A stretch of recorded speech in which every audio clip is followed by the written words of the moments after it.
Olá, queridos, a paz, boa tarde, como é que vocês estão? Hoje, dia 1º de novembro. A intenção era terminar dia 31 de outubro, mas estamos aqui mais uma vez para a segunda parte de Provérbios 31. Se você não acompanhou ontem, eu sugiro que você vai lá, assiste primeiro a live de ontem para você entender melhor o porquê que a gente está fazendo essa live em duas partes e qual o contexto que a gente está fazendo, qual é a proposta que a gente vai fazer hoje, o estudo de Provérbios 31, mais especificamente a poesia, o poema da mulher virtuosa de Provérbios 31, tá? Que vai do versículo 10 até o versículo 31. Oi, mami! Oi, papi! Oi, Dinda! Pega aí seu papel e sua caneta, sua água, sua Bíblia. E eu ainda tô achando, gente, que talvez tenha que fazer a terceira parte. Não sei se vocês vão concordar comigo, mas é porque só para dar uma explicada aqui no contexto para quem vai assistir essa live de hoje, que talvez não tenha assistido ainda de amanhã, mas repetindo, sugiro que você assista a live de ontem. De amanhã não, né? De ontem. Sugiro que você assista a live de ontem para você ficar mais entendendo melhor aqui o contexto do que a gente vai falar hoje, tá? Nós falamos ontem que o livro de Provérbios 31, especificamente esse poema que foi feito originalmente como um acróstico, existem 3 propostas para ele, justamente porque não se tem um consenso sobre quem é o autor de Provérbios 31, essa segunda parte, né? A primeira parte há um consenso de que é o rei Lemuel, mas a segunda parte não há esse consenso, o que pode mudar a proposta do texto, não os princípios e valores que a gente vai aprender com ele. Mais uma vez, isso não muda os princípios e valores que a gente tem para aprender, mas muda a proposta. Como a gente falou ontem, existem 3 propostas aceitas. Uma de que foi realmente o rei Lemuel e, portanto, é uma continuação dos conselhos da mãe do rei Lemuel, o que levaria essa proposta, de uma certa forma, a entender que a mãe do rei Lemuel, né, estava assim, idealizando qual era a esposa que o filho deveria ter, né? Ou seja, tá dificultando aí como sogra o papel da nora, né? A escolha da futura nora dela.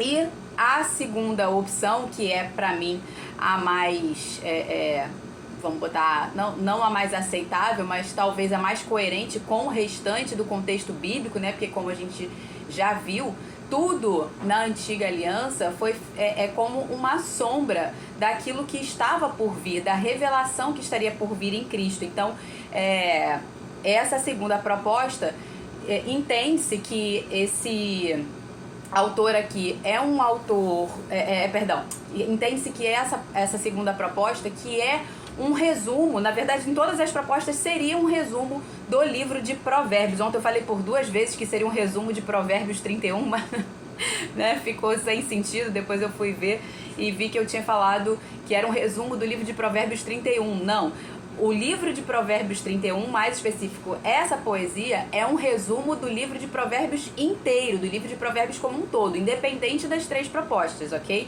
Mas nessa segunda proposta seria endereçada a toda a igreja, ou seja, seria, essa mulher virtuosa seria a igreja, seria o povo de Deus, né? Porque na Bíblia como um todo, o povo de Deus, ele é nomeado, ele é identificado como a noiva de Cristo, né? Cristo é o noivo, o homem, e a igreja, a mulher. Então esse é um mistério que foi revelado somente com a manifestação de Cristo. Então essa segunda proposta diria respeito a isso, de que essa mulher virtuosa seria a igreja. Então, obviamente, esse texto não seria endereçado apenas ao público feminino, mas sim a ambos os públicos, homens e mulheres, né? A igreja do Senhor como um todo. E a terceira opção seria que o autor é anônimo e simplesmente é uma mulher idealizada aqui, então não falaria especificamente, poderia sim ser falado para o público feminino, mas não é uma mulher que de fato exista ou que tenha um propósito específico para essa mulher. Então, na minha na minha abordagem de hoje, eu vou falar dessa segunda proposta que fala da mulher virtuosa como a Igreja de Cristo. É óbvio que eu também queria fazer a abordagem, e é por isso que eu estou falando aqui que talvez precise de uma terceira parte, né? Mas eu confesso que eu estou precisando de um descanso. Então, assim, pela vontade da minha carne, eu não faria essa terceira parte, né?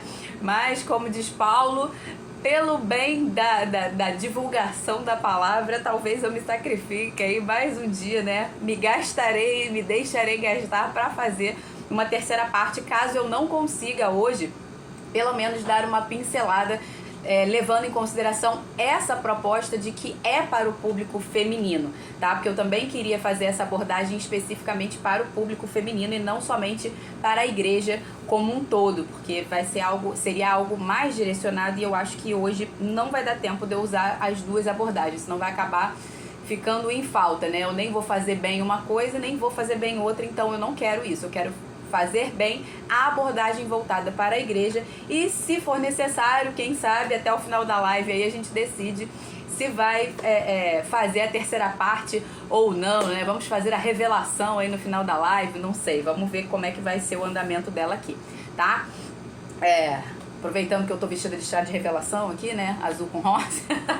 Vamos fazer essa revelação aí no final, dependendo de como for aqui o andamento. Então, vamos começar, tá? Então, lembrando que a gente tem que observar não só o livro de Provérbios 31, mas a Bíblia como um todo, não como ações a serem imitadas, e sim como princípios a serem aprendidos e praticados. São os princípios que devem ser praticados e não as ações específicas, porque senão a gente vai o tempo todo se comparar e se achar insuficiente, porque, porque essa mulher aqui fazia assim, assim, assado, mas eu ainda não faço. Mas o contexto dela era diferente, a realidade dela era diferente. Talvez você seja solteira, ela era uma mulher casada, então nem sempre o contexto vai ser o mesmo que a gente vive. Então não tem como a gente copiar, não só no livro de Provérbios 31, mas em toda a Bíblia, as ações específicas de uma pessoa ou daquilo que está sendo da história que está sendo contada ali, e sim os princípios, tá? Os princípios que Deus quis estabelecer ao deixar aquele ensinamento ali pra gente. Tudo que foi escrito para o nosso ensino foi escrito, tá? Para que a gente pudesse ser transformado por isso, pela renovação da nossa mente, tá? Então vamos lá. Versículo 10 do louvor da mulher virtuosa. Essa palavra virtuosa aqui, vamos ler o versículo 10, diz assim: mulher virtuosa, na versão que eu estou usando.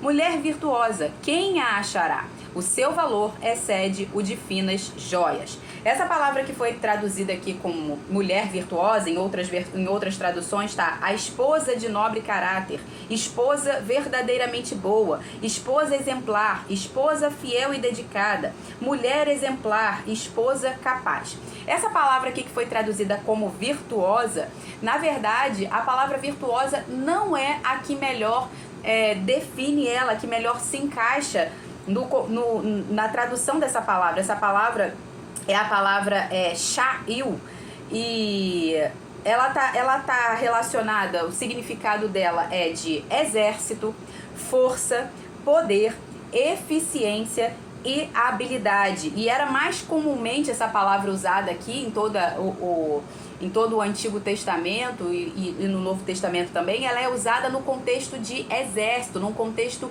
militar, o que também acaba demonstrando que esse texto aqui talvez não tenha sido endereçado para um público feminino, e sim para a igreja como um todo, porque a igreja é o exército de Cristo, né? Nós somos a noiva de Cristo, nós somos o exército do Senhor dos exércitos. Então, essa tradução aqui, que é mais voltada para o contexto militar, reforça essa ideia de que esse texto é para a igreja como um todo e não apenas para um público feminino, tá?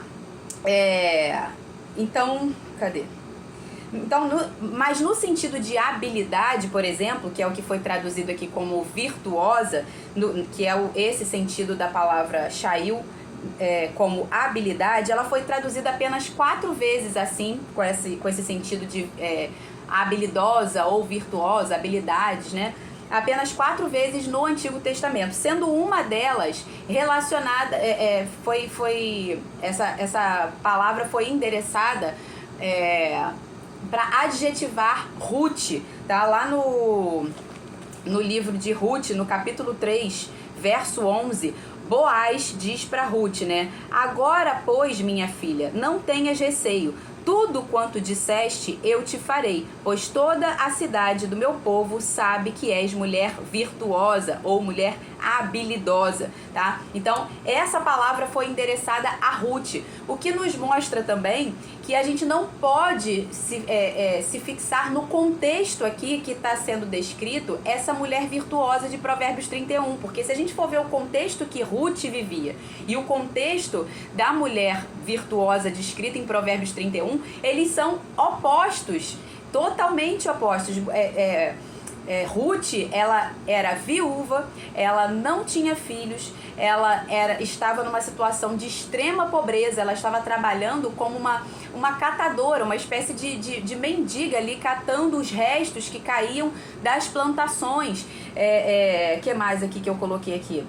E ela estava trabalhando para sustentar a ela e a sua sogra, justamente por quê? Porque ela estava desprovida da figura do marido, ela era viúva, ela não tinha marido. Então você vê contextos completamente diferentes. A mulher virtuosa de Provérbios 31 é uma mulher casada, com filhos, rica, com um marido que é uma autoridade, que provia o lar, e por isso ela tinha muitas posses, ela tinha muitos bens, como a gente vai ver aqui. Então são contextos opostos, e ainda assim você vai ver que ambas praticam os mesmos princípios que estão estabelecidos aqui. Então essa virtude, essa habilidade, o ser chamada de mulher virtuosa vem do cumprimento de princípios e não de imitar as ações específicas ou viver no contexto, né? A mulher virtuosa de Provérbios 31 tinha servas, por exemplo, né? Tinha muitos vestidos. Você vai ver um contexto de riqueza que é oposto ao contexto de Ruth, e ainda assim Ruth foi chamada de mulher virtuosa, tá? Vamos ver onde é que eu tô agora. Ok. Tá, e qual é o princípio estabelecido aqui no versículo 1, que diz assim: mulher virtuosa, quem a achará? O seu valor excede o de muitas joias. Esse texto aqui, o seu valor excede o de finas joias, lembrando que o texto de Provérbios 31, esse poema, ele é um resumo de todo o livro de Provérbios. Então ele vai ter os princípios contidos no livro de Provérbios. Então, para cada versículo desse aqui, eu tive o cuidado de citar um texto de Provérbios, algum versículo de Provérbios que replicasse esse mesmo princípio, porque a ideia do texto era justamente de que fosse um resumo do livro inteiro de Provérbios 31, contendo esses princípios que a gente veio aprendendo ao longo desses 31 dias, né? Agora 32, que a gente está no 32º dia. Então, o texto que eu separei aqui é o de Provérbios 3, 13 a 16, que diz assim: feliz é quem acha a sabedoria, feliz é aquele que alcança o entendimento, porque o lucro que a sabedoria dá é melhor do que o lucro da prata, e a sua renda é melhor do que o ouro mais fino. A sabedoria é mais preciosa do que as joias, e tudo que você possa desejar não se compara a ela. Em sua mão direita ela oferece vida longa, e na sua mão esquerda ela tem riquezas e honra. Os seus caminhos são agradáveis e todas as suas veredas são paz. Então a gente está vendo aqui, mulher virtuosa, quem achará? O seu valor excede de finas joias. E esse texto, esse termo finas joias é o tempo todo no livro de Provérbios, né? Não só finas joias, mas relacionado a algo que vai além das riquezas naturais. Está o tempo todo no livro de Provérbios relacionado à sabedoria. Então o que está falando aqui, que essa mulher virtuosa, ela é uma mulher que o seu valor dela excede, porque ela é uma mulher sábia. Ela é a mulher, é justamente a mulher sábia que edifica a sua casa. Então, a igreja precisa dessa sabedoria. É isso que torna a igreja mais virtuosa, é isso que torna a igreja mais valiosa do que finas joias. É justamente a sabedoria de Cristo em nós, né? Então, o princípio que foi estabelecido aqui nesse versículo 1, que eu coloquei como o princípio da sabedoria, que a igreja precisa buscar isso, assim como uma mulher casada precisa buscar ser a mulher sábia que edifica a sua casa. A igreja precisa ser a noiva de Cristo, que é sábia, que busca a sabedoria e que por isso o seu valor excede o de finas joias, tá? Normalmente você vai ver os pastores usando esse texto aqui de que o seu valor excede de finas joias, no sentido de que você tem que ser uma mulher guardada, reservada, né? Que é o marido, que é o homem que tem que procurar a mulher. E isso é um valor verdadeiro, mas não é isso que esse texto aqui está dando a entender. Está falando relacionado à sabedoria. É o que torna alguém precioso aos olhos de Deus, é justamente a sabedoria que está nele, que é a sabedoria de Cristo, tá? Versículo 11. O coração do seu marido confia nela e não haverá falta de ganho. Essa palavra ganho aqui, mais uma vez, ela está relacionada ao contexto militar, porque essa palavra ganho significa, no original, despojos de guerra. Então, mais uma vez, a gente está vendo aqui que talvez esse texto não tenha sido endereçado especificamente ao público feminino, e sim à igreja como um todo. Esses despojos de guerra aqui, a palavra despojo significa aquilo que se é tomado do inimigo durante uma guerra, tá? E o que é o despojo? É que ele está falando aqui, o coração do seu marido confia nela. Quem é o nosso marido? Quem é o nosso noivo? O nosso noivo é Cristo. E o coração dele confia em nós, porque ele sabe que nós vamos recuperar os despojos de guerra que ele triunfou para que nós tivéssemos esses despojos de guerra. E o que são os despojos de guerra de Cristo? Quais foram os despojos de guerra? Fomos nós. Nós somos os despojos de guerra. Nós fomos retirados das mãos do inimigo.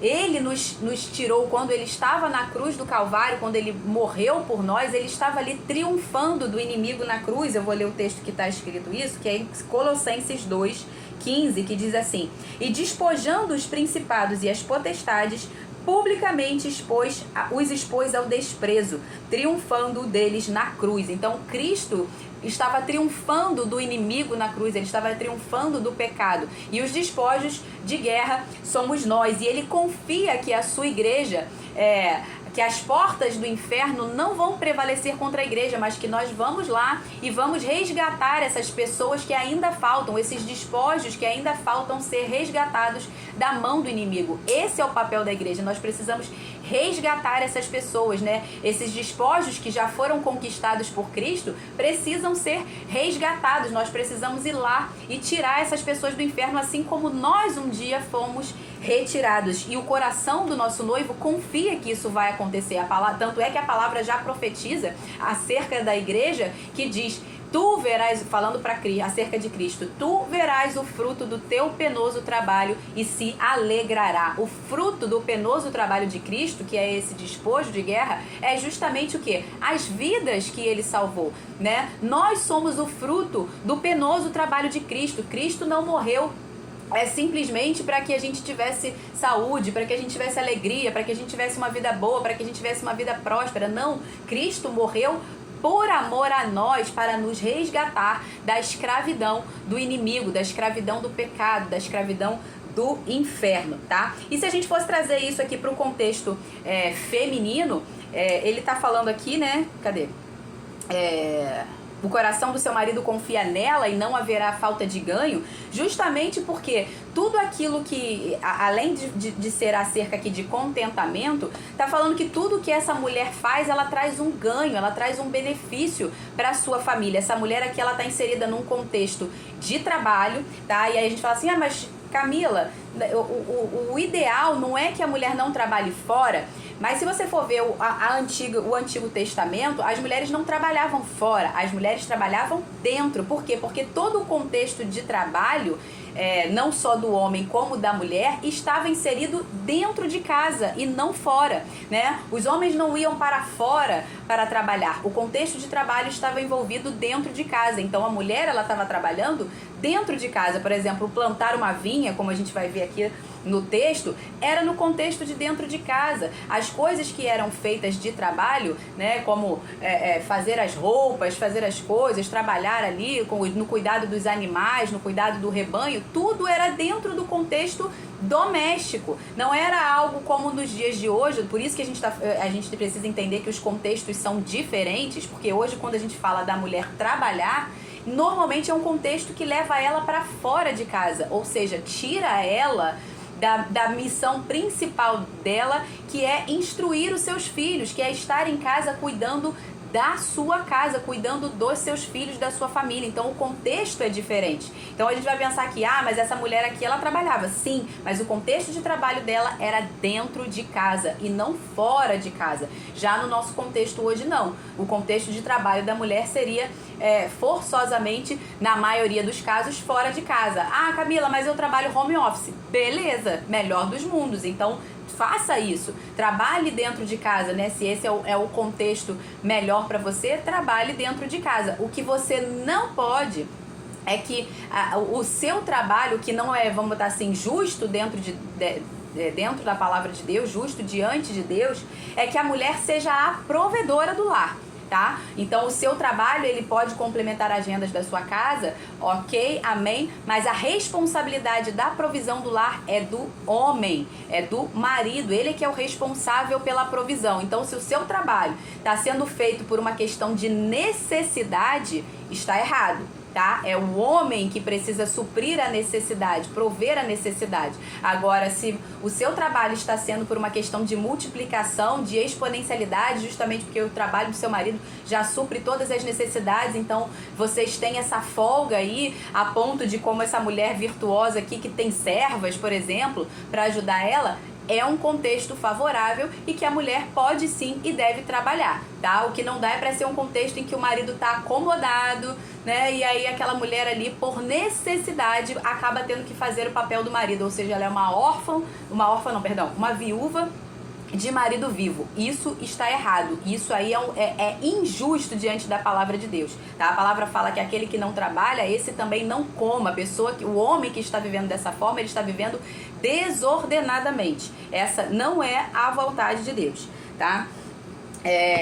Então a missão que a igreja precisa cumprir como um todo para que tenha esse ganho é justamente recuperar esses despojos, recuperar essas pessoas, né? É a nossa frutificação, é dar frutos, gerar frutos e frutos que permaneçam. Quais são os frutos que permanecem? São as vidas que nós conquistamos para Cristo. Esses frutos são os frutos que permanecem. Tanto quando ele fala lá no final, tu verás o fruto do teu penoso trabalho e se alegrará. Então o princípio aqui que está envolvido nesse texto é o princípio da fidelidade e da frutificação. Ou seja, nós somos fiéis àquilo que o Senhor nos comissionou e por causa disso nós vamos frutificar, tá? Então é essa a fidelidade. Justamente por nós sermos fiéis, o coração dele confia em nós. O coração de Cristo confia na sua igreja.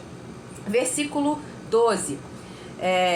Ela lhe faz bem e não mal todos os dias da sua vida. No contexto da igreja, eu lembrei do versículo de Gálatas 6, de 9 a 10, que diz assim: e não nos cansemos de fazer o bem, porque a seu tempo colheremos, se não desfalecermos. Por isso, enquanto tivermos a oportunidade, façamos o bem a todos, principalmente aos da família da fé. E o outro texto que eu lembrei foi de Provérbios 3:27, que diz: não deixe de fazer o bem aos que dele precisam, estando em sua mão o poder para fazê-lo, tá? Então, assim como a igreja, ela deve fazer o bem e não o mal a Cristo todos os dias da sua vida, assim também no caso do contexto do público feminino, a mulher também faz bem ao seu marido e não mal todos os dias da sua vida. Como que a igreja faz bem a Cristo e não mal todos os dias da sua vida? Jesus Cristo, ele falou ali aos discípulos, né, contando em forma de parábolas, porque ele disse que nos últimos dias, né, ele diria a alguns, né, olha, eu tive com fome e você não me deu de comer. Eu tive com sede e você não me deu de beber. Eu estive, passei frio e você não me deu do que vestir. Eu estive preso e você não foi me visitar. Então, quando nós fazemos bem, quando nós cumprimos a lei do amor, que é amar uns aos outros, assim como Cristo nos amou, nós estamos cumprindo esse princípio aqui, que é fazer o bem e não o mal a Cristo todos os dias da nossa vida. Então, quando nós amamos o nosso próximo, é a Cristo que nós estamos fazendo. Por isso ele fala, inclusive, para que a gente ame até mesmo os nossos inimigos, porque ele mesmo nos amou quando nós ainda éramos inimigos de Deus. Então, esse é o princípio que está estabelecido aqui. Onde é que eu parei, meu Deus? Estou aqui. E esse princípio aqui é fazer o bem e não o mal todos os dias da nossa vida. Então envolve não só o princípio da bondade, de fazer o bem, o cumprimento da lei do amor que todos nós, que a igreja está envolvida hoje, mas também o princípio da perseverança, porque ele fala fazer o bem todos os dias, não é de vez em quando, não é uma vez ou outra, é todos os dias, tá? Então, no contexto, por exemplo, do público feminino, é a mesma coisa, a gente vai fazer bem e não mal ao nosso cônjuge, no caso de uma mulher casada, por isso que eu tô falando, não dá pra ter um contexto do público feminino somente, porque pode ter mulheres que são solteiras, então elas vão fazer bem e não mal a quem? Se não for ao próprio Cristo, tá? Então, ou ao próximo. Então, ele acaba que forçosamente ele entra no contexto da igreja como um todo e não apenas no público feminino, tá? Mas o fato é que nós precisamos fazer bem e não mal todos os dias de nossa vida a Cristo. Como? Fazendo o bem para o nosso próximo. Quando nós fazemos o bem ao próximo, é a Cristo que nós estamos fazendo. Versículo 13. Busca lã e linho e de bom grado trabalha com as mãos. Aqui tem uma ordem, né? Lã e linho. A lã na Bíblia, ela fala da obra da salvação de Cristo Jesus. Ela fala de purificação, ela fala da redenção que Cristo conquistou para nós. Fala de cobrir o pecado, né? De algo que cobre o nosso pecado. De nos tornar alvos como a lã, né? Alvos aí não é de alvo...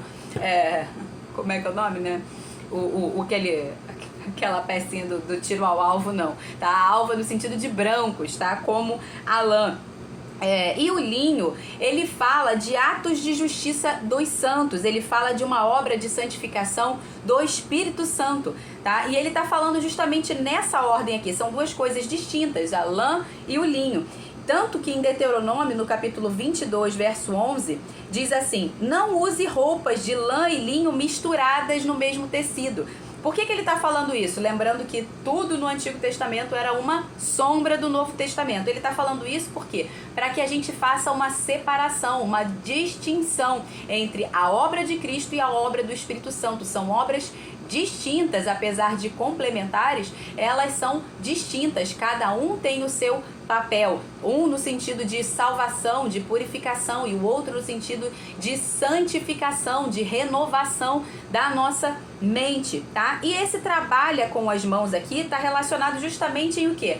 Praticar a justiça, andar na justiça, praticar as boas obras que o Senhor de antemão preparou para que nós, a igreja, andássemos nela, tá? Em Isaías, antes disso deixa eu voltar aqui num outro texto de Ezequiel, que está nesse contexto aqui também da lã e do linho, para vocês verem algo interessante aqui. Ezequiel 44, no verso 15 a 19 e o verso 23 diz assim: mas os sacerdotes levitas, os filhos de Zadok, que cumpriam as prescrições do meu santuário, quando os filhos de Israel se desviaram de mim, eles se aproximarão de mim para me servirem, e estando diante de mim para me oferecerem a gordura e o sangue, diz o Senhor Deus. Eles entrarão no meu santuário e se aproximarão da minha mesa para me servirem e cumprirão as minhas prescrições. Quando entrarem pelos portões do átrio interior, eles usarão vestes de linho. A gente vai entender aqui o porquê disso. Não deverão usar nada feito de lã. quando servirem nos portões do átrio interior ou dentro do templo. Deverão usar turbantes de linho na cabeça e calções de linho sobre as suas coxas. Não deverão usar nada que os leve a suar. Quando saírem para o átrio exterior, para junto do povo, deverão tirar as vestes com que ministraram, deixando-as nas santas câmaras. Deverão usar outras roupas, para que com as suas vestes não santifiquem o povo. Aí o versículo 23 diz: os sacerdotes ensinarão o meu povo a distinguir entre o santo e o profano, e lhe darão entendimento quanto à diferença entre o puro e o impuro, tá? Então, havia essa distinção entre já desde a antiga aliança já havia essa sombra da distinção entre a obra do Espírito Santo e a obra de Cristo Jesus. Por que dentro do Santo dos Santos ele deveria entrar com roupas de linho? Justamente porque fala de obras de justiça dos santos. Fala de uma ação do Espírito Santo. E na antiga aliança o Espírito Santo ainda não havia sido derramado ao povo, ou seja, o povo ainda não poderia ser santificado pelo Espírito Santo. Por isso que ele está falando aqui: não vá com as suas vestes para junto do povo. Não pode entrar com vestes de lã na parte interna, porque a parte externa você pode. A parte externa era a que ficava em contato com o povo. E na parte interna você poderia usar só o linho, fazendo menção justamente a essa obra, essa ação de santificação do Espírito Santo. E quando sair, guarda as vestes. Não vai com essa veste para junto do povo, para que o povo não seja santificado. Por quê? Porque ainda não era o tempo do Espírito Santo ser derramado. Mas aí ele fala: por que lá fora você pode usar roupa de lã? Porque a roupa de lã falava da ação de Cristo, de que cobria o nosso pecado. E isso foi feito antes da fundação do mundo, tá? A gente vai ver aqui agora. Aliás, agora não. Antes eu quero ler mais outros dois textos aqui que exemplificam outra coisa. Apocalipse 19, de 6 a 9. Apocalipse 19... de 6 a 9, diz assim: então ouvi o que parecia ser a voz de uma grande multidão, uma voz como de muitas águas e como de fortes trovões, dizendo: Aleluia, pois reina o Senhor nosso Deus, o Todo-Poderoso. Alegremo-nos, exultemo-nos e demo-lhes a glória, porque chegou a hora das bodas do Cordeiro, e a noiva dele já se preparou. A ela foi permitido, olha aqui, ó, permitido, ou seja, agora sim, depois que nasceu de novo, depois que Cristo veio, se manifestou, a igreja, né, que foi revelada em Cristo, agora sim foi permitido vestir-se de linho finíssimo, resplandecente e puro, porque o linho finíssimo são os atos de justiça dos santos. Então o anjo me disse: escreve, escreve, bem-aventurados aqueles que são chamados à ceia das bodas do Cordeiro. Aqui já está falando do casamento que vai acontecer. E acrescentou: são estas as verdadeiras palavras de Deus. Não, é só até o 9, perdão. Até o 9. Então o anjo me disse: escreva, bem-aventurados aqueles que são chamados à ceia das bodas do Cordeiro. Então aqueles que estão vestidos de linho finíssimo, esses são a noiva. Esses vão ser convidados para as bodas do Cordeiro, para o casamento do Cordeiro e a igreja. Então só é permitido as vestes de linho depois do processo de salvação, a manifestação de Cristo. Quando você recebe a obra de Cristo, você também recebe o Espírito Santo para a sua santificação. Então tem que haver distinção, né? Não pode uma coisa ser feita antes que a outra seja feita. Então primeiro vem a salvação, né? A cobertura dos pecados, os pecados serem lavados, purificados em Cristo, para que depois possa ser permitido a você receber o Espírito Santo, ou seja, essas vestes de linho. 1 Tessalonicenses 4, cadê? 1 Tessalonicenses 4, 10b a 12, diz assim: porém, irmãos, exortamos a vocês que progridam cada vez mais e se empenhem por viver tranquilamente, cuidar do que é de vocês e trabalhar com as próprias mãos. Aqui eu estou citando esse texto com relação ao que ele fala aqui de trabalhar com as próprias mãos. Como ordenamos, para que vocês vivam com dignidade à vista dos de fora e não venham a precisar de nada. Então esse andar de maneira justa aqui, o trabalhar com as próprias mãos, fala justamente de trabalhar. fala justamente de cumprir a justiça, de andar nessa justiça que foi feita a nós, de andar de modo justo, de modo ordenado e não desordenadamente, como a gente já viu em outros textos, tá? Então aqui demonstra que a igreja precisa dos dois, ela precisa tanto da obra de Cristo como da obra do Espírito Santo, mas um tem que vir primeiro para que depois seja permitido o outro. Lá em Isaías 61:10 diz assim: me regozijarei muito no Senhor, a minha alma se alegra no meu Deus, pois ele me cobriu com vestes de salvação e me envolveu com um manto de justiça. Aqui ó, duas coisas. Primeiro, vestes de salvação, depois envolveu com o manto de justiça, que é o que está relacionado ao Espírito Santo. Como o noivo que se adorna com um turbante e como a noiva que se enfeita com as suas joias. Novamente aqui as joias falando da sabedoria, tá? Então o Senhor, ele nos cobriu com essas vestes de salvação, que é o quê? Quais são as vestes de salvação que o Senhor nos cobriu? É justamente nos vestimos de Cristo. Ele é o Cordeiro que foi morto antes da fundação do mundo. E a gente vai ver lá em Gênesis 3:31, por exemplo, que diz assim: quando Adão e Eva pecaram, Deus fez, aqui ó, Gênesis 3:21, perdão, fez o Senhor Deus vestimentas de vestimenta, tá no singular, vestimenta de pele de animal e vestiu o homem e a mulher. Aqui eu não vou forçar o texto para dizer que essa pele de animal aqui é um cordeiro, porque o texto não diz que é um cordeiro.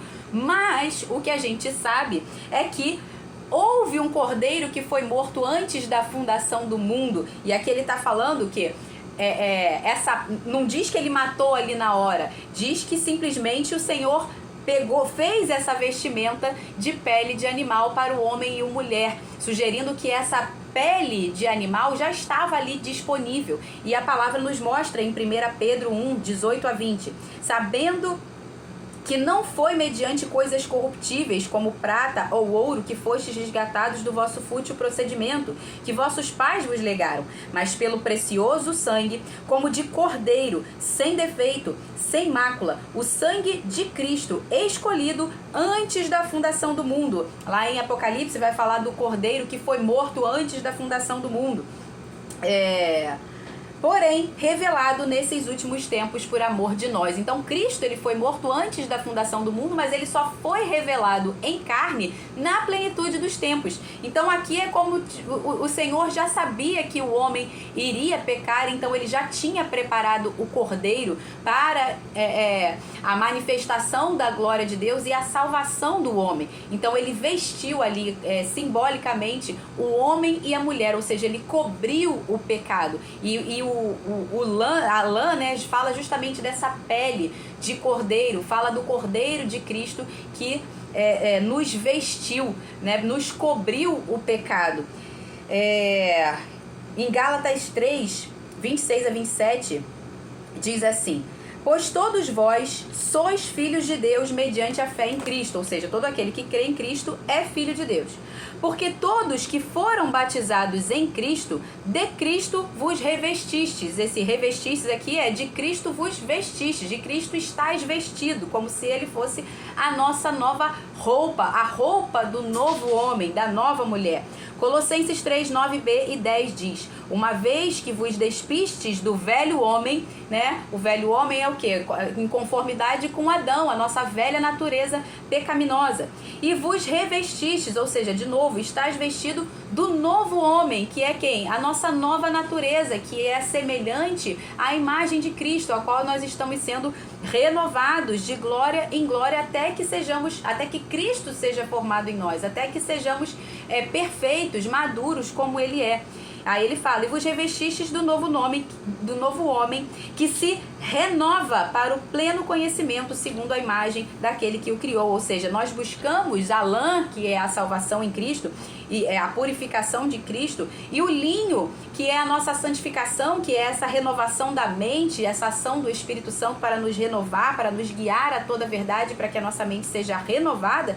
Para quê? Para que a gente ande em justiça, os atos de justiça e em todas as boas obras que o Senhor já preparou de antemão para nós, tá? Então, esse princípio do texto que a gente está vendo aqui, aliás, antes, Provérbios 12, 17a diz assim: o que diz a verdade manifesta a justiça. Nós manifestamos a justiça de Deus quando andamos na verdade. E a verdade é Cristo. E quem nos guia a toda a verdade é o Espírito Santo. Então a gente vê aqui a forma como a gente manifesta a justiça, a lã, que é Cristo, o linho, que é a ação do Espírito Santo. Tudo isso para manifestar o quê? A justiça de Deus. Nós somos os ministros da justiça de Deus, tá? Então o princípio que está estabelecido aqui é o princípio da santificação e o princípio da justiça.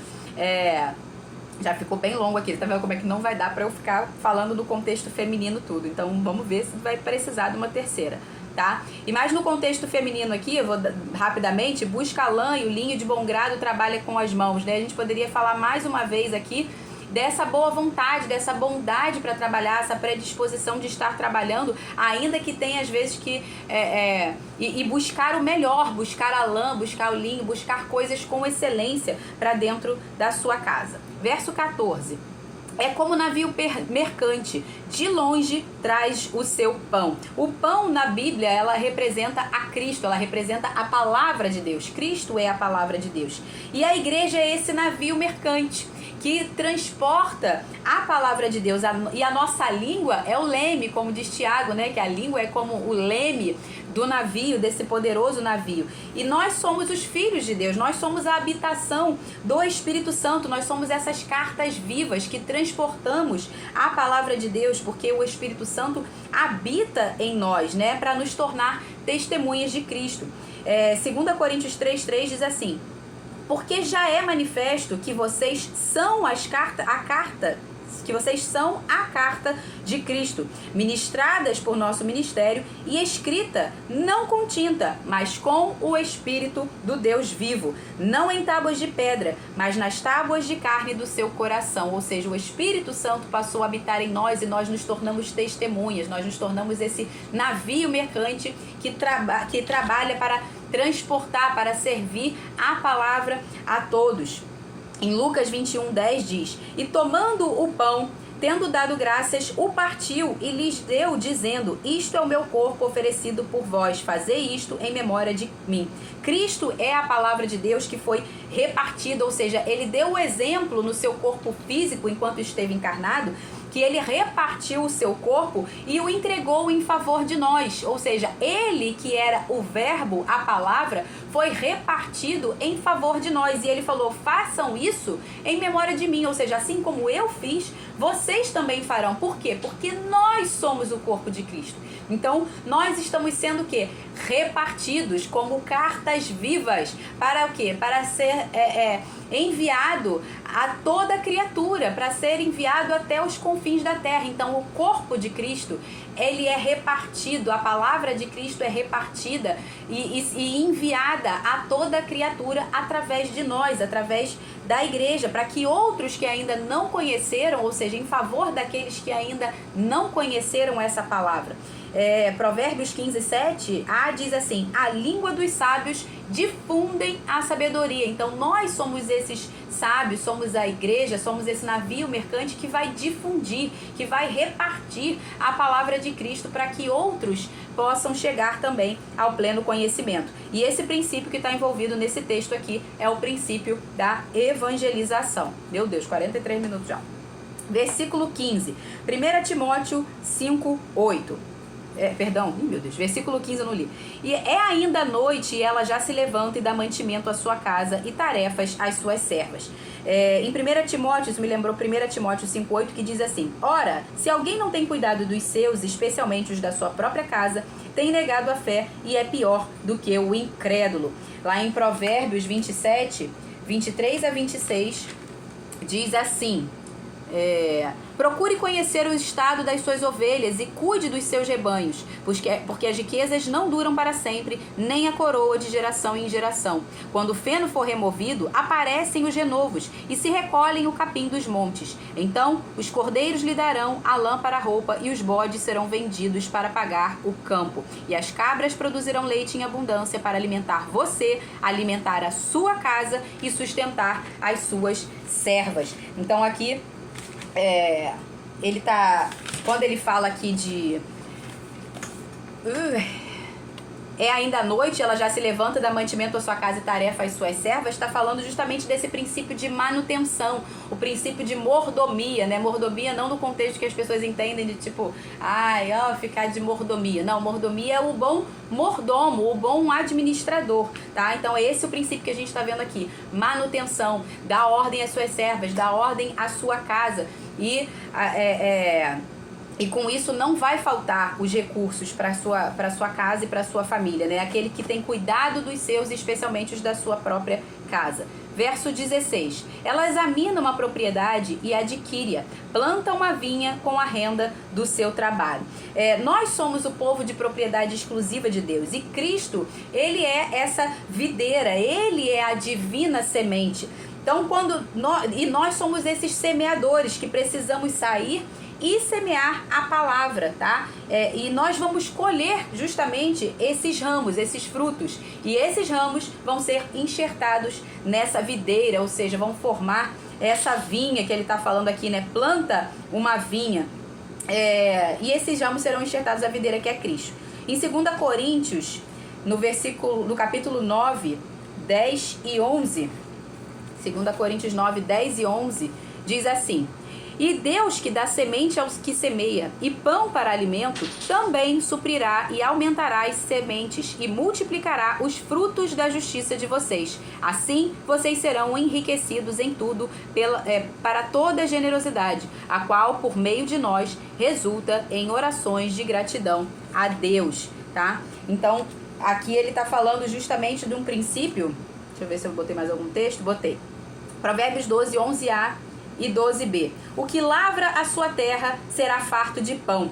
A raiz dos justos produz o seu fruto. Aqui está falando justamente desse princípio que a gente viu várias vezes no livro de Provérbios, que é o princípio da semeadura e da colheita, tá? Versículo 17. Cinge os lombos com força e fortalece os seus braços. Cingir os lombos significa estar pronto para agir, significa prontidão, tá? Não é simplesmente... E aqui no caso ele está falando de estar pronto para ser forte, cingir os lombos de força. Não é simplesmente estar pronto, mas estar pronto para ser forte para o que precisar. Em Provérbios 24, 10 diz: se te mostras fraco no dia da angústia, a tua força é pequena. Ou seja, você não deixa para se fortalecer no dia da angústia. Você já se fortalece antes, você já está cingindo os seus lombos de força antes. Para quê? Para que no dia da angústia você esteja pronto para ser forte. E isso aqui fala do princípio da prontidão e da força, algo que já é preventivo, não é simplesmente deixar para fazer quando precisa. Versículo 18. Ela percebe que o seu ganho é bom, a sua lâmpada não se apaga de noite. A lâmpada aqui na Bíblia, normalmente ela está relacionada ao conhecimento da palavra de Deus, né? Para o nosso caminho. A palavra fala que a lâmpada... como é que é? Lâmpada para os meus pés e luz para o meu caminho é a tua palavra, ou seja, é o conhecimento da palavra de Deus. E também fala que o lucro que o conhecimento e a sabedoria nos dão é muito maior do que as riquezas, como a gente vê lá em Provérbios 3, 13 a 17, ou seja, a gente já até leu esse versículo, nem seria o caso de ler de novo, né? Que diz: feliz é quem acha sabedoria, feliz é aquele que alcança o entendimento, porque o lucro que a sabedoria dá é melhor do que o do lucro da prata, e a sua renda é melhor do que o ouro mais fino. A sabedoria é mais preciosa do que as joias, e tudo que se possa desejar não se compara a ela. Em sua mão direita ela oferece vida longa, e na sua mão esquerda ela tem riquezas e honra, e todos os seus caminhos são agradáveis, e todas as suas veredas são paz, tá? Então, aqui está falando do princípio do conhecimento. A lâmpada do Senhor, a gente precisa buscar esse conhecimento aqui. Versículo 19, já estou entrando em modo 2x e eu acho que eu não vou finalizar hoje. Versículo 19, estende as mãos ao fuso, mãos que pegam na roca. Êxodo 35, 26 diz assim: e todas as mulheres cujo coração as moveu em habilidade fiavam. Esse fiar aqui era justamente o fuso e a roca, né? Era o de trançar os fios para fazer o tecido.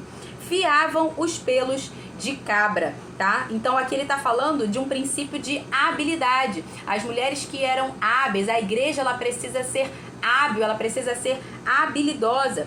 Provérbios 1:5 diz assim: ouça o sábio e cresça em prudência, e o instruído adquira habilidade. A igreja precisa estar buscando constantemente habilidades para servir ao Senhor, tá? Versículo 20. Abre a mão aos aflitos e ainda estende aos necessitados. Provérbios 11, 24 e 25 diz: a quem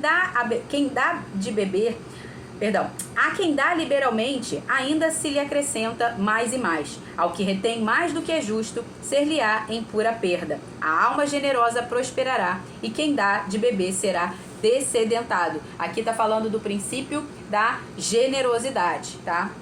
Gente, eu acho que não vai terminar, vamos lá. Deixa eu ver o que ainda tem aqui. Ixi, que não vai rolar. Provérbios 21 e 22. Quanto à sua casa, não teme a neve, pois todos andam vestidos de lã e escarlate. Mais uma vez a gente está vendo aqui a figura da lã e do linho, tá? Como a gente mencionou. Só que agora ele está mencionando também essa lã e o linho nas cores escarlate e púrpura. E desde o princípio dos tempos, as tinturas escarlate, púrpura e carmesim, elas eram as mais caras. Então tá falando aqui de alguém que tem riqueza, de alguém que tinha posses. Essas tinturas elas eram usadas mais comumente apenas pela realeza, apenas pelas pessoas mais ricas, tá? Então, portanto, aqui é a apresentação de alguém que é diligente, alguém que é próspero, para que possa ter esse tipo de honraria, né, de vestir-se dessa forma como um rei. Em Provérbios 20, versículo 4 diz assim: o preguiçoso não ara a terra, porque é inverno. Por isso, no tempo da colheita, procure e nada encontre. E aqui ele está falando aqui, né, que ela faz cobertas, ou seja, para o inverno, veste-se de linho e púrpura. E a sua casa não teme a neve, pois todos andam vestidos de lã escarlate. Então ele está falando aqui de alguém que trabalha diligentemente para que no verão, para que no inverno tenha a provisão, e não só a provisão, mas que tenha algo abundante, generoso, ou seja, para se vestir como um rei. Provérbios 10, 4 e 5 diz: o que trabalha com mão remissa, preguiçosa, empobrece, mas a mão dos diligentes vem a enriquecer-se. O que ajunta no verão é filho sábio, mas o que dorme na colheita é filho que envergonha. Então, se você trabalha diligentemente no tempo certo, quando chegar o inverno, ou seja, quando chegar o momento em que não é o tempo da colheita, você vai ter abundantemente, você vai ter riquezas em abundância, porque você cumpriu o princípio da prosperidade e da excelência. Prosperidade no sentido de fazer o que precisa ser feito, e excelência porque você vai dar o melhor para sua casa, você vai se vestir do melhor e não de qualquer maneira, você vai se vestir como um rei, você vai expressar a majestade, a excelência de Cristo. Verso 23. Seu marido é estimado entre os juízes quando se assenta com os anciãos da terra. Para uma pessoa ser estimada entre os juízes e se assentar com os sábios, é porque ela aceita a repreensão e é justo, porque os sábios eles não andam com qualquer pessoa. Lá em Provérbios 15, 31 diz: quem dá ouvidos à repreensão justa terá lugar permanente entre os sábios. Provérbios 16, 13. Os lábios justos são o contentamento do rei. Ele ama o que fala coisas retas. Então aqui para a igreja, esse é o princípio da repreensão, da retidão, da disciplina. A igreja precisa aprender a ser irrepreensível, mas aceitar a repreensão para que ande em disciplina, para que ande em retidão e assim possa ser estimado pelo rei e andar na companhia dos sábios. Verso 24. Ela faz roupas de linho fino e as vende. Ela fornece cintas aos comerciantes. Mais uma vez aqui a figura do linho, mas aqui ele está falando, fornece cintas aos comerciantes. Então eu quis pegar esse texto aqui de Provérbios 11, 26, que diz: o povo amaldiçoará o que retém o trigo, mas a bênção virá sobre a cabeça daquele que vende. Outro provérbio 27, 23 e 26 diz assim: procura saber como andam as suas ovelhas e em que condição estão os seus rebanhos. Os cordeiros darão lã para as suas roupas, e com a venda dos cabritos você poderá comprar mais um campo. Então aqui está falando desse princípio de gestão e do justo comércio. É justo que a igreja seja uma boa gestora e seja uma boa comerciante. Para quê? Para que haja uma multiplicação dos recursos para o reino. E esses recursos não são só recursos físicos, mas também os recursos espirituais, tá? Verso 25, será que a gente termina? Modo 2x. A força e a dignidade são seus vestidos, e quanto ao dia de amanhã, não tem preocupações. Me lembrei de Mateus 6, 25a e 36 e 34, que diz: por isso vos digo, não andeis preocupados e ansiosos pela vossa vida. Buscai em primeiro lugar o seu reino e a sua justiça, e as demais coisas vos serão acrescentadas. Portanto, não se inquietem com o dia de amanhã, pois o amanhã trará os seus cuidados. Basta ao dia o seu próprio mal. E também Provérbios 16:3, que diz: confia no Senhor as tuas obras e os teus desígnios serão estabelecidos. Também citei Provérbios 16:20b. O que confia no Senhor, esse é feliz. Isaías 40:31a. Meu Deus. Os que confiam no Senhor renovam as suas forças. Aqui ele está falando não só de não ter preocupações, mas também está falando de força, de dignidade. Os que confiam no Senhor são como os montes de Sião, Isaías 40:31. Os que confiam no Senhor renovam as suas forças. Salmo 125:1. Os que confiam no Senhor são como os montes de Sião, o monte de Sião que não se abala, mas permanece firme para sempre. Então aqui está falando do princípio da confiança. Quando a gente confia no Senhor, a gente vai andar em força, a gente vai andar sem preocupações com o dia de amanhã, a gente vai ser firme, a gente vai andar em dignidade, em firmeza, vamos andar de modo digno, fielmente ao Senhor. Esse aqui é o princípio da confiança. Verso 26. Fala com sabedoria e a instrução da bondade está na sua língua.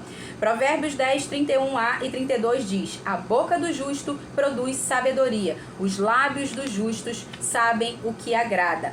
Provérbios 22, 6. Instrui a criança no caminho em que deve andar, e até quando for velho não se desviará dele. Então aqui esse fala com sabedoria, a instrução da bondade está na sua língua, está falando do princípio da instrução, do princípio do ensino, em que toda a igreja deve andar, não só em buscar a instrução para si, mas também instruir e ensinar uns aos outros, né? Principalmente a próxima geração, os seus filhos. Verso 27. Cuida do bom andamento da sua casa e não come o pão da preguiça. Lembrei de Provérbios 12, 24 a 27, que diz: a mão do diligente dominará.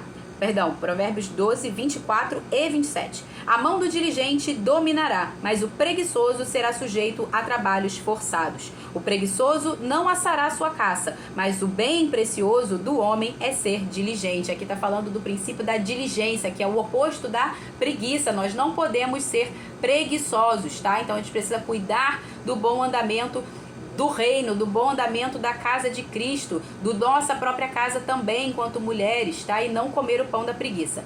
E por fim, a gente vai acabar. Versículo 28 a 31.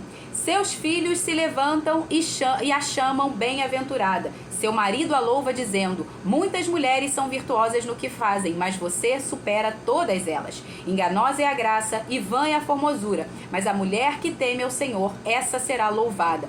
Deem a ela o fruto das suas mãos e que de púlpito as suas obras a louvem.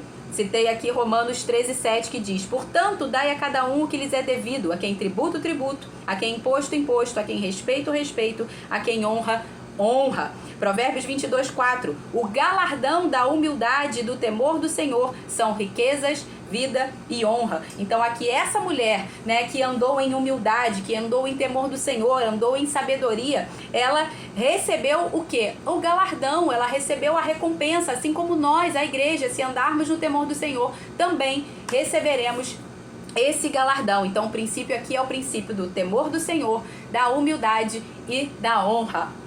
Modo 2x, mas a gente concluiu, aleluia. Oh, glória a Deus, obrigada, Senhor. Gente, eu vou me recompensar. Hoje eu vou me recompensar por essa jornada. Que louvado seja Deus. Essa noite eu não dormi, gente, eu tô virada. Aliás, eu fui deitar pra dormir às 7 horas da manhã, porque eu queria terminar isso hoje, né? E louvado seja Deus por isso, que essa palavra entre no coração de cada um, aqueles que estão assistindo aqui, acompanharam desde o início, e aqueles que vão acompanhar depois, em nome de Jesus, que essa palavra seja difundida, seja divulgada até os confins da terra, e que pessoas se convertam para a glória do nome do Senhor, e que a igreja porque a igreja, se nós andarmos nesses princípios e valores que nós aprendemos aqui, a igreja será recompensada, será galardoada, e naquele dia maravilhoso que a gente espera, nós vamos ouvir: servo bom e fiel, entra no gozo do teu Senhor, foste fiel no pouco, sobre o muito te colocarei. Nós receberemos a recompensa, a coroa, e essa coroa que a gente vai receber, o que a gente vai fazer? Vai deixar na nossa cabeça? Não, nós vamos depositar aos pés de Cristo, porque tudo é para a glória dele, por ele, para ele são todas as coisas, a ele a glória para sempre. Amém. Faltam 20 segundos, gente. Beijo, muito obrigada a todos vocês. Vou colocar lá a enquete que ganhou, tá? E a gente volta provavelmente em janeiro para continuar. Beijo, fiquem com Deus, muito obrigada, Deus abençoe, tchau!